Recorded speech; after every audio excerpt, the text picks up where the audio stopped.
안녕하십니까. 오늘은 무려 113세를 살다 죽었다는 고구려의 명림답부에 대하여 기록을 통하여 그 진실을 알아보고자 합니다. 먼저 그가 113세를 살았다고 전하는 삼국사기의 기록을 읽어보겠습니다. 15년 서기 179년 가을 9월 국상 명림답부가 113세로 죽었다. 왕이 직접 임종을 지키며 슬퍼하였고 7일간 조회를 열지 않았다. 예를 갖추어 질산에 묻어주고 수묘 20가를 두었다. 삼국사기 신대왕 15년의 기록입니다. 삼국사기를 기준으로 하면 명림답부는 서기 67년에 출생하여 113세가 되는 서기 179년에 생을 마감합니다. 인간이 113세를 산다는 것은 불가능한 일은 아닙니다. 아니, 그보다 오래 살 수도 있습니다. 문제는 다음의 기록입니다. 서기 172년 11월 명림답부가 수천 기를 거느리고 추격하여 좌원에서 전투를 벌이니 후한의 군대가 대패하여 한 마리의 말도 돌아가지 못하였다. 삼국사기 신대왕 8년의 기록입니다.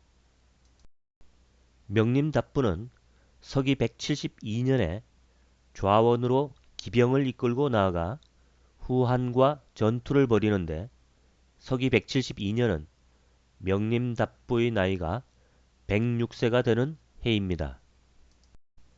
인간이 113세를 사는 것은 불가능하지 않으나 인간이 106세에 말을 타고 전쟁을 치르는 것은 불가능한 일입니다. 106세의 인간은 홀로 걷기에도 벅찹니다. 즉, 삼국사기가 전달하는 명림답부의 나이는 왜곡된 기록이라는 뜻입니다. 이제 그 진실을 전하는 기록을 읽어보겠습니다. 서기 179년 9월 명림답부가 나이 52세로 갑자기 흥서하였다. 양맥대왕 부마도위의 예로 질산원에 묻어주었다. 박창화 필사본 신대제기의 내용입니다. 박창화 필사본이 전하는 진실은 명림답부가 서기 128년에 태어나 서기 179년에 52세의 나이로 죽었다는 것입니다. 그리고 그가 자원의 전투를 치른 나이는 45세의 나이로 전투를 치를 수 있는 나이이고 전투를 지휘할 만한 나이였습니다. 그의 출생년을 확인시켜주는 보다 직접적인 기록을 살펴보겠습니다. 금림공주의 모후 목술의 황후는 명림답부보다 5살 아래였다. 박창화 필사본 명림답부전의 내용입니다. 신대제의 황후인 목술에는 명림답부보다 5살이 적다고 하였습니다. 명림답부의 출생에 대한 기록이 없으므로 목술의 출생년에 대한 기록을 확인하면 자연히 명림답부의 출생년이 확인이 됩니다. 해당하는 기록을 읽어보겠습니다. 후의 이름은 수레이고 태보 목도로의 막내딸이었다. 어머니는 우보 송기의 딸 송씨이다. 목씨는 본래 졸본의 거족인데 목도루에 이르러 지위가 크게 높아졌다. 장녀는 국조의 비가 되고 셋째 딸은 차대의 비가 되었다. 후는 국조 계유년 서기 133년에 어머니 송씨가 꿈에 고운 빛깔의 구름이 나비로 변하는 꿈을 꾸고 태어났다. 박창화 필사본 목태후기의 내용입니다. 목술에는 서기 133년에 태어납니다. 따라서 그보다 5살이 많은 명림답부는 서기 128년에 태어난 것임을 확인할 수 있습니다. 명림답부의 생몰년에 대한 삼국사기와 박창화 필사본의 기록을 다시 한번 비교해보면 표와 같습니다. 그렇다면 명림답부의 나이가 왜 이렇게 왜곡되어 기록되었을까 하는 의문이 남습니다. 이는 명림답부가 태조대왕 17년 서기 128년에 태어났는데 삼국사기에는 태조대왕 17년이 서기 69년에 해당합니다. 이는 삼국사기가 말하는 명림답부의 출생년인 서기 67년과 얼추 맞아떨어지는 해이지만 이는 잘못된 연대로 태조대왕 시절 앞의 신명선제의 시절이 삼국사기에서 통째로 사라지면서 역사연대가 크게 왜곡되었기 때문입니다. 표를 참고하시면 태조대왕 시절의 연대가 가장 크게 왜곡되었기에 명림답부의 나이 역시 크게 왜곡된 것입니다. 삼국사기 초기 연대를 크게 왜곡시킨 신명선제의 존재에 대해 자세히 알고 싶으신 분은 화면의 영상을 참고하시기 바랍니다. 문제는 명림답부가 52세라는 비교적 젊은 나이에 죽었다는 점입니다. 여기에는 사연이 있습니다. 먼저 기록을 읽어보겠습니다. 명림답부가 나이 52세로 폭풍하였다. 양맥대왕 부마도위의 예로 질산원에 묻어 죽었다. 박창화 필사본 신대제기의 내용입니다. 본문에 쓰인 폭풍이라는 단어는 역사서에 쓰일 때는 단순히 갑자기 죽은 것을 의미하기보다는 모종의 사건으로 살해되었을 경우를 나타냅니다. 계속해서 기록을 읽어보겠습니다. 15년 서기 179년 김인년 9월 양맥공이 섭정하였다. 박창화 필사본 신대제기의 내용입니다. 여기서 양맥공은 명림답부를 가리키고 섭정은 그가 천자의 일을 대행하였다는 뜻입니다. 신대제기는 단 한 줄로 스쳐가듯이 기록하였지만 이는 반란에 가까운 행위였습니다. 계속해서 기록을 읽어보겠습니다. 상태후의 총애를 얻어 15년간 국정을 마음대로 하였다. 박창화 필사본 신대제기의 내용입니다. 명림답부는 상천화 태후를 배경으로 삼아 15년간 고구려의 국정을 좌우하였다고 합니다. 그런데 그가 갑자기 죽은 것은 권력에 변화가 있었기 때문입니다. 기록을 읽어보겠습니다. 11년 서기 175년 을묘년 3월 성상께서는 현 태자가 착하기만 하고 선교만 좋아하였기에 남무태자를 동궁으로 삼고자 하였다. 남무가 말하기를 형의 자리를 빼앗을 수는 없습니다. 라고 하며 주와 읍을 살피고 다니다가 제나에 이르러 한동안 머무르니 현 태자가 가서 설득시켜 돌아왔다. 박창화 필사본 신대제기의 내용입니다. 12년 서기 176년 병진년 3월 남무를 정윤으로 목술의 후의 오빠 목천을 동궁대부로 우소를 동궁조위로 삼았다.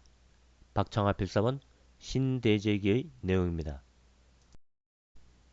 후계자가 현태자에서 남무로 바뀌는 장면입니다.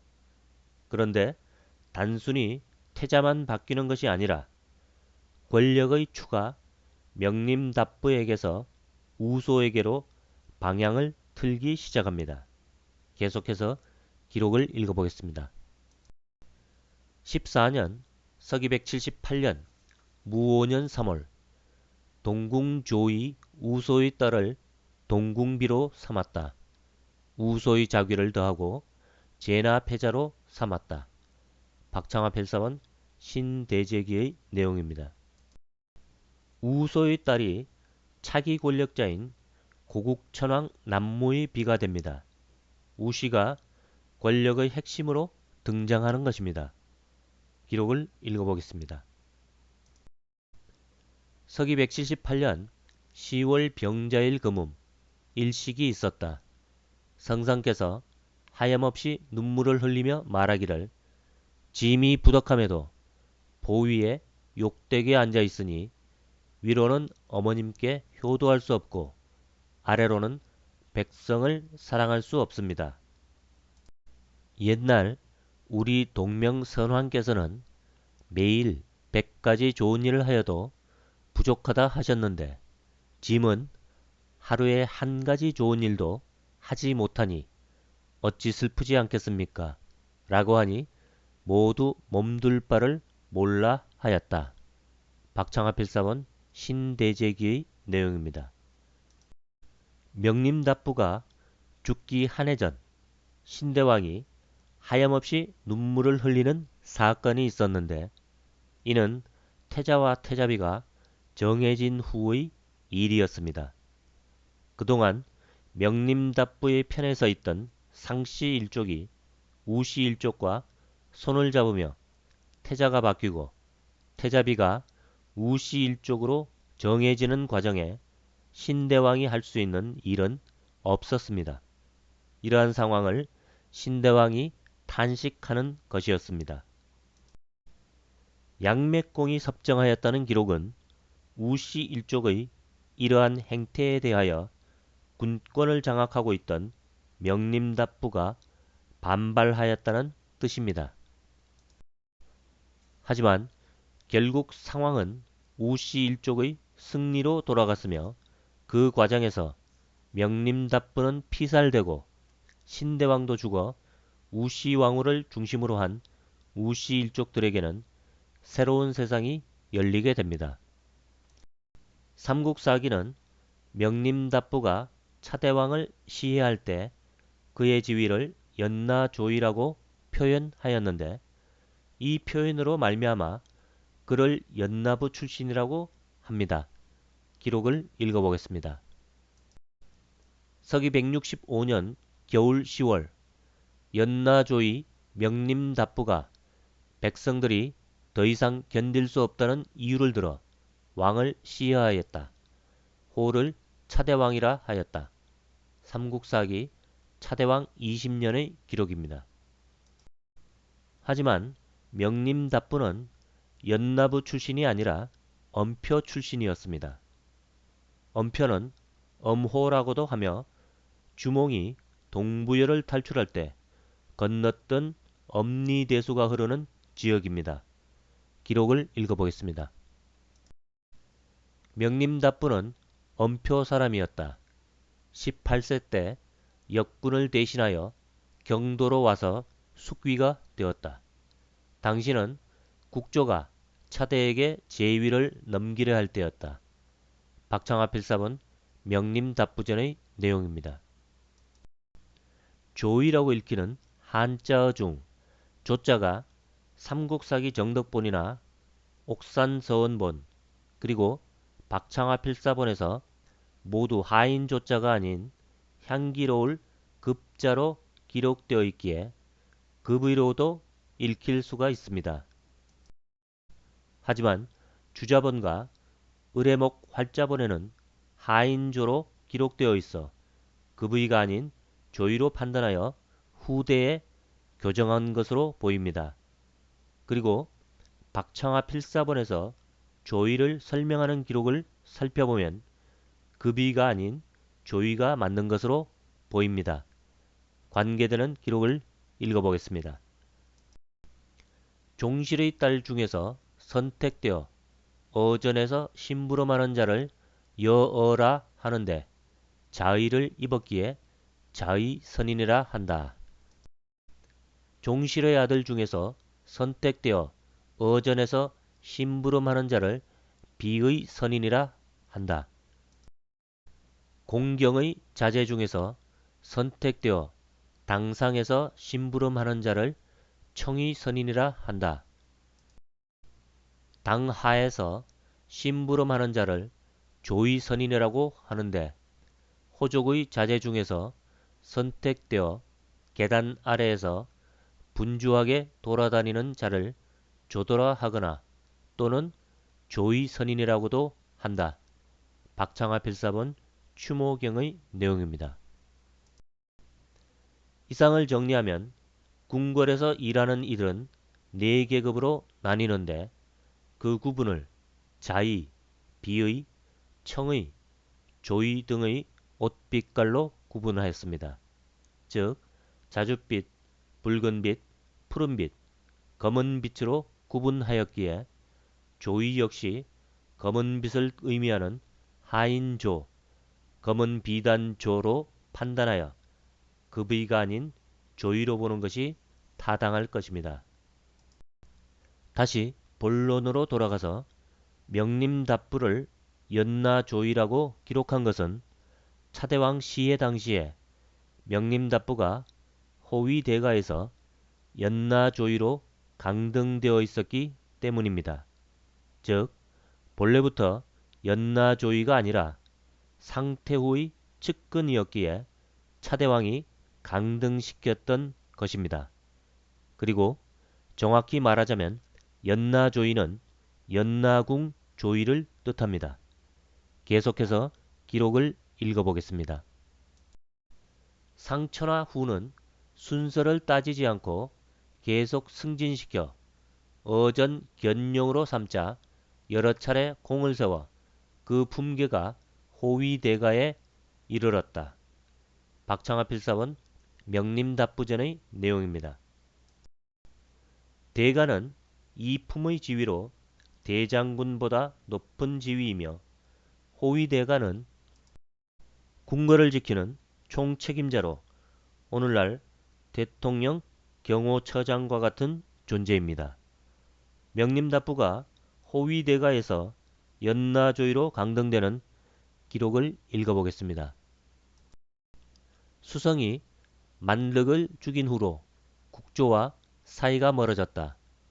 국조가 사람을 시켜 백고에게로의 전의를 촉구하니 수성이 이에 백고를 맥부사자로 삼은 후에 사람을 보내 해치려 하였으나 상천화후가 이를 미리 알고 백고를 산곡으로 피신시켰다.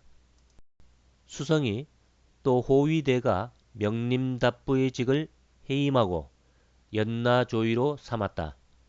밤에 후궁에 들러 안부를 여쭈자 후가 그를 끌어들여 수성을 토벌할 계책을 논의하였다.